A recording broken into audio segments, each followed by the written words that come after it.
मोर प्रिय ओडिशावासी मु रमेश महांती जने वरिष्ठ सांबादिक आज महाशिवरात्रि जो पावन अवसर मु आपण पाखरे किछि कथा रखिबा चाहूँगी। कथाटी होची जे आज आपण शिव बाबांकर आशीर्वाद नवापाई समस्ते उजागर रहिबे कहीं आज होची जागर महाशिवरात्रि आमे समस्ते जाग्रत हेले ओडिशा विकास बहुत आगु जीव। ओडिशावासी जाग्रत हेले ओडिशार बहु किछि उन्नति हेबो। आज यही अवसर रे मु कहवाकू चाहूँगी आज माने आपण माने अनुभव करिसंती एवं खबर जानिचंती जे जो महाकुंभ आरंभ होइतिला 45 दिन पूर्वरु आज तार शेष दिन। यही शेष दिन रे महाशिवरात्रि जो पड़ी ये जो समय आपण मान अति चमत्कार समय एथिपाई जे आपण माने समस्ते शिव बाबांकर आशीर्वाद पाइबे। जो माने महाकुंभ को जाइथिले एवं बुड़ पके आछंती से माने बहु पुण्य अर्जन करे आछंती। देखा जाइछि जे देशर अधा लोक एवं ओडिशार अधारू अधिकांश लोक से कुंभरे बुड़ पकईया जाइथिले। सेमाने निश्चय तांग मनोभावर परिवर्तन हेतिबो एवं सेमाने जो पवित्रता अवलंबन करिथिबे निज भितरे से पवित्रता रो जो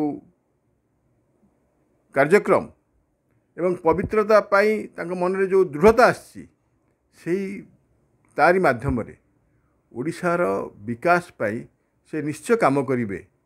मो मन होची जे जो दुर्नीति भ्रष्टाचार बढ़ी जाउतला बहु संख्या रे ओडिशा रे भारत रे ता कमी जीवो।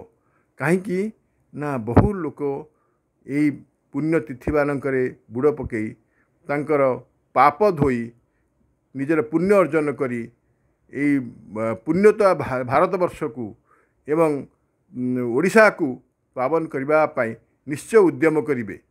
आमे देखिबा जे 144 वर्ष कथा कहउचंती परे एई महाकुंभ पड़ी यार सुजोग नहीं करी बहु लोक जोति गणना होती ताठू अधिकांश लोक ये महाकुंभ रे बुड़ पकईछंती एवं निजर जो पाप धोइबा कथा से माने करिसंती एवं पुण्य अर्जन करिसंती। पाप पुण्य कथा मन छड़ा कहीं जानती नहीं। तेणु से माने मन रे विवेक रे विचार रे सब कथा रे पुण्य भाव आनी ओडिशार विकास करिबे मु आशा करिबी। एणिकी राज्य रे देश रे भ्रष्टाचार हार कमिजो बोली मु अनुभव करुची एवं यह निश्चय कार्यकारी आमर लोक माने करिवे एवं जो माने जाइथिले जो माने जाई नाहांती मध्य समस्ते मिसी भारत ओडिशा सबु सर्वांगीन विकास पाई निश्चय काम करिवे एवं समय देवे। हत्याकांड भ्रष्टाचार जो आकार रे चलीथिला विभिन्न क्षेत्र रे ताहा निश्चय कमिजो बोली मु आशा करुची एवं आज जो शुभ अवसर रे शिवरात्रि शुभ अवसर रे मु एतिकी प्रार्थना करुची समस्त मन रे सेई पवित्र भाव जागृत करंतु समस्ते पवित्र हुंतु। ये तपोभूमि भारत आहुरी पवित्र हो ओडिशा मध्य पवित्रता रे ऊर्ध्व को जाऊ यही कामना कर रहुची। नमस्कार, जय हिंद।